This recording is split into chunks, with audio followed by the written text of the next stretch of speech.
This year, WFMY News 2 turned 75. So to celebrate, we're opening the News 2 vault February 24th. 2015. The Triad was experiencing a dusting of snow, but we got that and then we got some more. The area got more snow than anticipated, which turned into sleet and freezing rain by midday.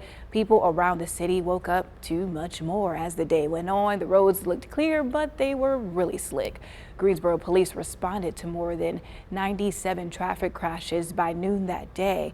One woman who saw 6 crashes from her home gave this bit of advice.